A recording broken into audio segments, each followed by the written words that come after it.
It was a beautiful and sunny Sunday. After my cup of coffee, I went to get a load of laundry into the machine. Marbury is not the most cuddly, but we know how much she loves us by the way she enjoys sleeping with our dirty clothes and on the shoe rack where it smells like feet. Then it was time to fold the laundry that was already on the hanger. This structure never gets put away, and we've come to accept its permanence. Whenever one batch is done drying, the hamper will be full and another batch will be loaded on.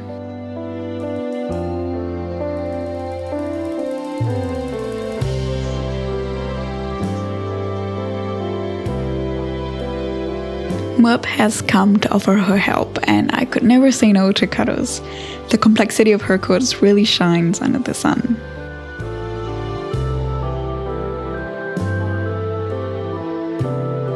Then I tried brushing her, but she didn't like that, so I could resume my chore. I tried playing with Marbury, who would rather comb the stick.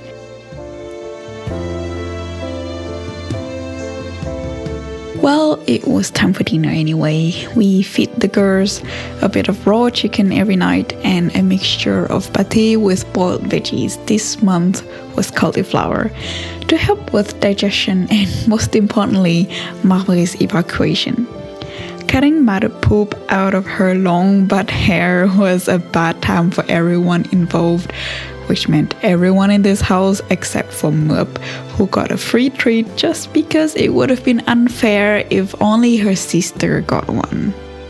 Once the felines have been fed, we could get to preparing human food. I cut up ample onion and garlic for a big pot of lentil curry.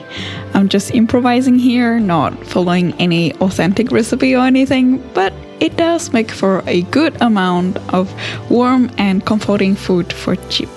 I added some curry powder to the onion and garlic that has been softly cooking in the butter.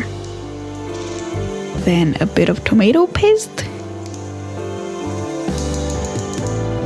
And finally, the lentils with some water. And after a while, some potatoes. I let it all stew and went to hang the laundry that had just finished washing.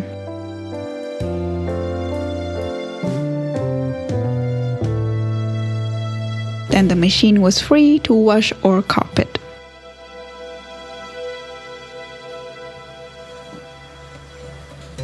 And then dinner, which was all starch, lentils and potatoes with spices on rice. I took a long bus on Monday morning to go to work. It is a part-time position and only for a month, after which they were pretty keen on signing a permanent contract with me, but I declined. It was way too far, the work was way below my competences, and I had a hard time believing I would learn anything or evolve much here. It is not a bad position in all honesty, but I do think I am too early in my career to settle on a job like this. I took the bus away I came from during my lunch break to visit the giant Carrefour a few stops before. I am no longer used to shopping at such a mega store, and it was giving me a headache. I didn't need much and I couldn't carry much anyways, so it was time to head back into the cold and the cars and the constructions.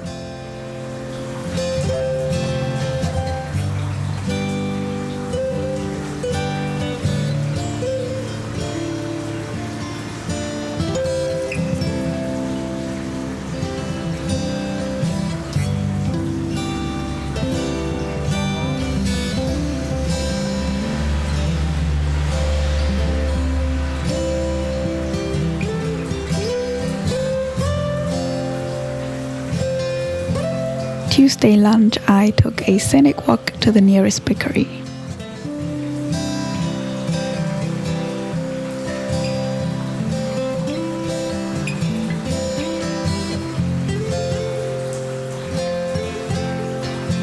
It was one of those last autumn days with a bit of sun and a lot of clouds, and my path was paved with yellow leaves.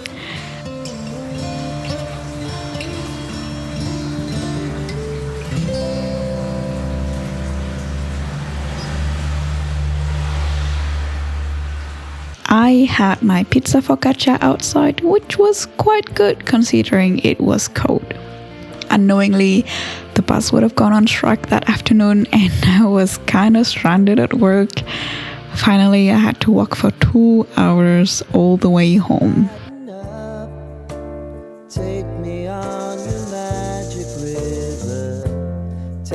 I had leftover tartiflette with a side of salad for lunch on Wednesday at home. I would have gone to work, but the bus was still on strike. My throat also hurt from my unexpected long walk last night, and I would break into coughing when I spoke.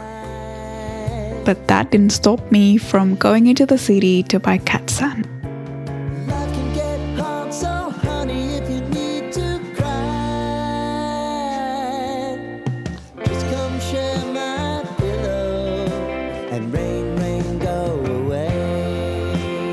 All excursions outdoors must adhere to thorough inspection by Merp, who diligently kneaded her scent back onto my clothes. And on occasions, Marbre would join the effort. Somehow, I find it easier to edit at night. You are seeing the making of my video in Turin, where I got my dose of good pizza and pasta. Though it did seem like the food scene isn't so diverse in Italy, maybe because the local food is already so delicious. I am still writing the book I talked about so many videos ago, and I prefer to write first thing in the morning when I'm able to. Not anymore since I began my new job in December, but that's fine. Every word and every day brings this project closer to its completion, and I'm already pretty proud of how far it has come. With a lot of help from Merp, of course. I couldn't have done it without her. It was time for a good clean. Since I was semi-unemployed, I took care of it. The setup in my room was suboptimal, especially with the white table blocking my way and messy wirings. Eventually, I figured it was better to put it against the corner and rotate the drawers so that I'd have my back against it.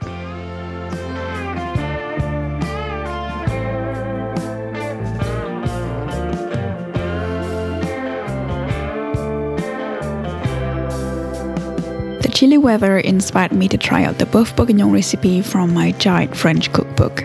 It's nicely illustrated with clear instructions for great results, along with fun tidbits of history and trivia. An excellent book, perhaps the only French cookbook you or I might ever need. And we begin by marinating the beef and carrots with garlic and onion, cloves and pepper among other spices, and a bouquet garni in red wine.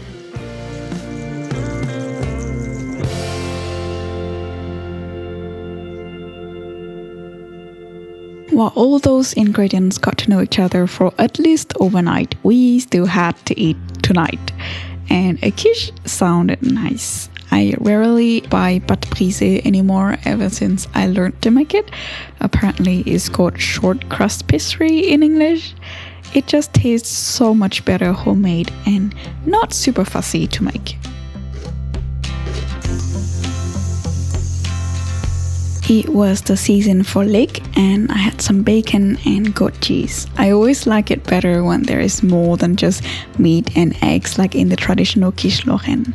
But I do wonder when it stops being a quiche and starts being a tarte. We made an effort to wake up a bit early on Saturday morning to check out the city fair, hoping there wouldn't be too many people. It's always a joy to stop by and have a chat with local producers on occasions like these. And a lovely lady convinced me to buy a sewing machine, but more on that later. We got lunch, but the food wasn't very memorable. Finally, we returned home with way too much dried fruits, but they were delicious and I enjoy getting upsold by small businesses. And we put the Bœuf Bourguignon on the stove. Once the wine had cooked off, I added potatoes and more water to the pot the next day, and some button mushrooms because I like them. It smelled amazing but was far from ready, so we had some leftover quiche, adding a few honeyed walnuts which we bought yesterday on top, and suddenly it went from a good quiche to a decadent slice of autumn flavors.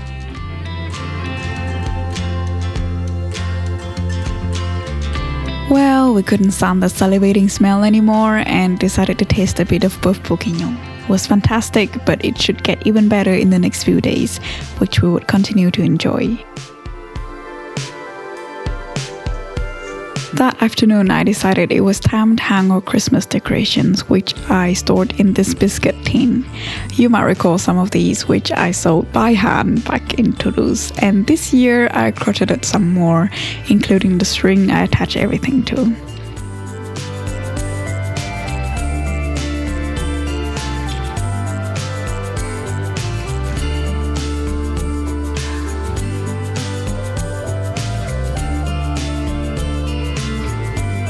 With tapes and a lot of help from Nathan, everything is now on the wall. I am quite pleased to see it wrap around our living room with less and less decorations toward the end, but that's fine. Simply more opportunity to make it prettier every year.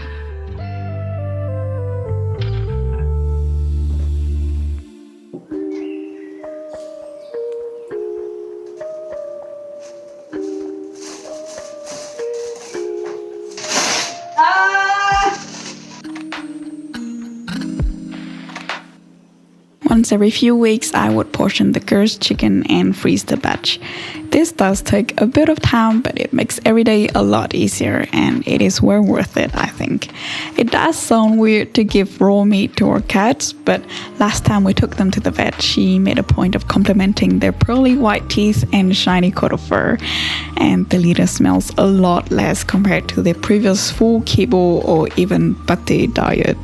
So I'm pretty proud.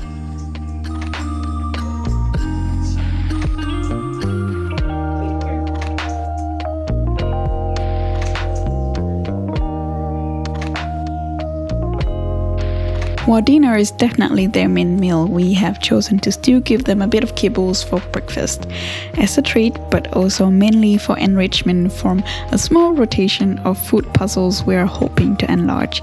It is also an important tool for training, for example, to get them familiar with this carrier backpack and associate it with positive things. While Mauri is often more food motivated, Mup is always the first to figure these toys out. They're not best friends, but very much siblings with daily petty fights. But they do learn a lot from observing the other.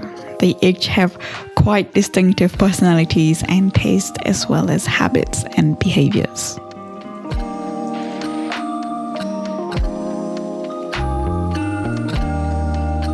There is an ongoing war waging between me and my girls, where I try to keep them out of my greenhouse and they keep trying to get in, mostly for the cat grass, which they are very addicted to. There had been signs of breaching, though I haven't caught anyone in the act yet and couldn't see how they got through.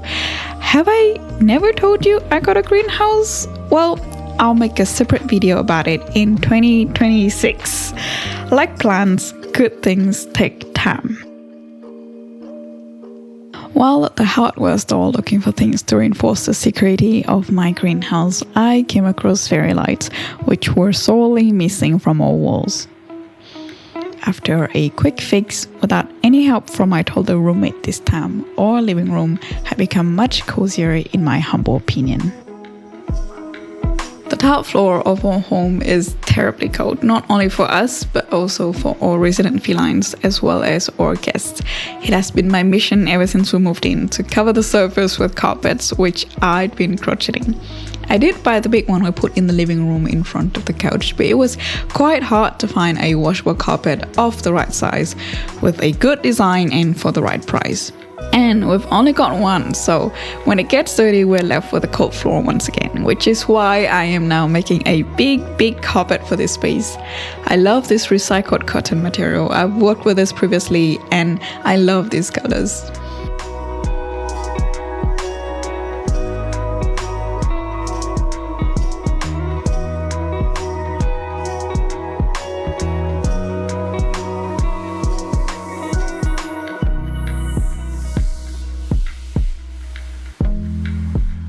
We've bought quite a few number of toys for our cats ever since they arrived, and nothing has ever made either of them as excited as a simple ball, preferably the size of a marble, made from crumpled aluminum foil, or close second, a receipt paper, or even tips. It is so much fun to see them have fun. In the evening of the 20th, we welcomed a friend we haven't seen for a very long time. Over the years, the friends we've met have scattered throughout France and Europe, and it's always an amazing occasion when we get to see each other again. After setting up their inflatable bed in my room, we booted up Disco Elysium, which I really wanted them to try. I never got a gaming console growing up and only started playing video games this year, and this was one of the first I decided to try, and it left me with big impressions. The next day, I quickly loaded up a batch of Bob, or tabletop dishwasher, among the first things we bought with our adult money when we moved into this place. I needed to get the big pot clean, mostly so that we can make a pot-au-feu. Many good traditional home-cooked French meals come from a big pot of good things cooked for a long time, and this dish is no exception. The longer the better, of course, and in our case, an entire day. It isn't super complicated, and it would feed us for many meals to come.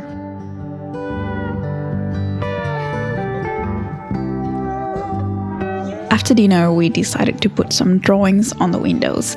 There was no art direction, just seasonally themed doodles. They weren't super visible in the end, but we had fun, and now we know how to make it better next time. Friday, it was time for us to go fetch the sewing machine I bought at the city fair. I don't have much experience and am super thankful it came with a free hour of beginner sewing lessons in their lovely little store. I am also glad to have brought my friend with me. I wouldn't have been able to bring all that home on my own after all. I enjoy getting upsold by small businesses. With the beautiful weather and my friend's car at our disposal, we decided to go touch grass in the forest southwest of the city. There is so much nature surrounding Grenoble which we don't get to enjoy enough of outside of these occasions, which is why I really appreciate our friends' visits.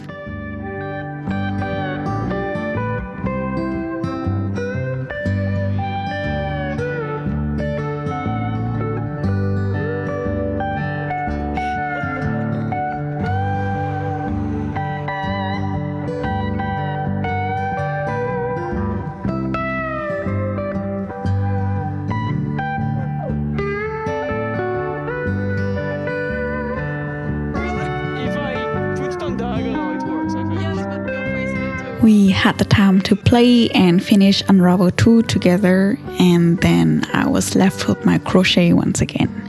That and my brand new sewing machine.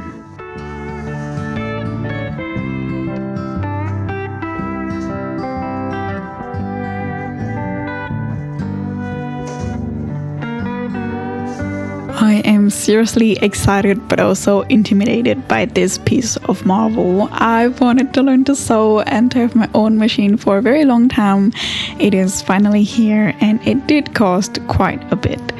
There is much to learn, a whole new skill tree to be unlocked, an entire craft to be explored, and many things to be made. Starting with the simplest thing, but also something we've been missing for a good while: curtains.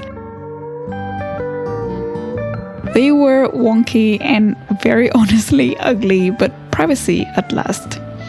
It can only get better from here, and I can't wait to see everything that is to come in 2025.